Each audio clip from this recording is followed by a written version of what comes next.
Advocate, State General Secretary and in charge Social Media, Telangana Pradesh Congress Committee and member Hyderabad Waqf Protection and Coordination Committee.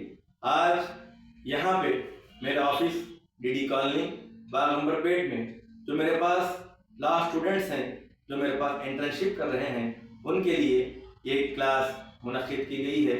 इस class की topic उन्वान जो है ना DVC domestic violence cases, DV domestic violence act 2005 घरेलू तशद्दुद, जिसको तेलुगु में गृह हिंसा चट्टम भी कहा जाता है।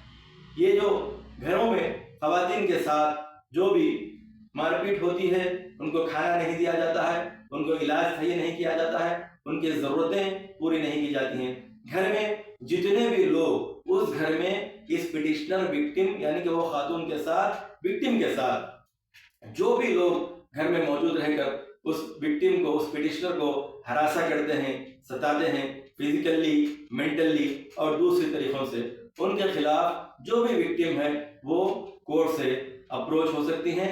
जो उनका जुरिडिक्शन है, जिस जुरिडिक्शन में वो कोर्ट से अप्रोच होकर कोर्ट में एक केस फाइल कर सकती हैं। कोर्ट में केस फाइल करने के बाद उन्हें क्या क्या रिलीफ जो है ना मिलते हैं, उसके ताल्लुक से स्टूडेंट्स को मैं बताऊंगा अभी।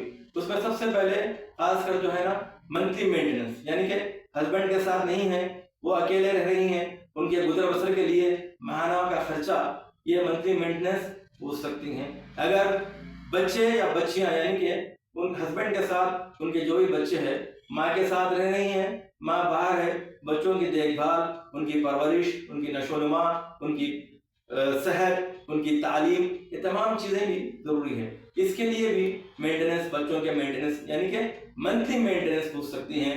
उसके साथ साथ रिलीफ में खातून जो है ना घर से निकाल दी गई, बाज़ केसेस में बाज़ जगहों पे खातून को घर से निकाल दिया जाता है, उस खातून के माँ बाप भी नहीं रहते हैं, भाई भी नहीं रहते हैं, जिसके पास है वो लोग एडजस्ट करके रहते हैं, जिसके पास नहीं है वो लोग भी, और जिसके पास हैं वो लोग भी रेसिडेंशियल के लिए जो है ना पूछ सकते हैं।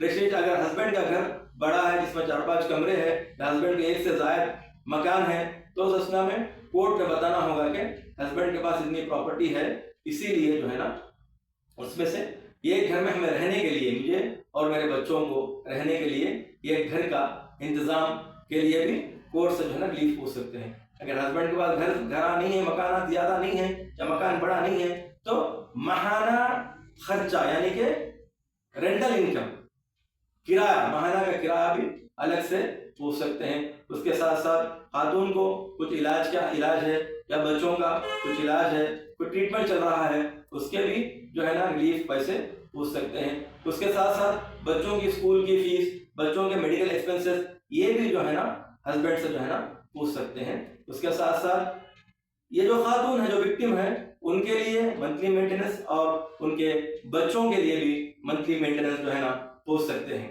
उसके साथ साथ इसमें जो है ना एक प्रोटेक्शन ऑर्डर, यानी कि खातून के खिलाफ किसी भी तरह का तशद्दुद हस्बैंड और उसके घर वाले या जो भी उन्हें हरासा किए हैं, घरेलू तशद्दुद जिनके साथ हुआ है, वो उन्होंने जो है ना पूछ सकते हैं कि एक प्रोटेक्शन ऑर्डर दिया जाए। उसके साथ साथ एक रेस्ट्रेनिंग ऑर्डर, यानी कि कोई भी जो है ना ये लोग जहाँ पे रहते हैं वहाँ पर आकर इनको जो है ना कुछ सताया ना, हरास ना करे या इनके घर में दाखिल ना हो, इनको कुछ भी जो है ना करे, इसीलिए एक रेस्ट्रेनिंग ऑर्डर भी जो है ना ये पूछ सकते हैं।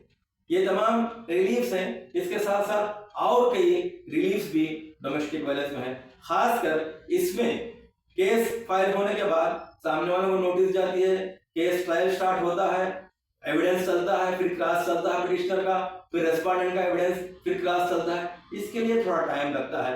जब तक इनको खाने पीने के लिए, इनके बच्चों के खाने पीने के लिए, इनकी जिंदगी के गुजर बसर के लिए, इसी में एक इंटरिम एप्लीकेशन फाइल कर सकते हैं, जिसको क्रिमिनल एमपी भी कहा जाता है या इंटरलोकेटरी एप्लीकेशन भी कहा जाता है।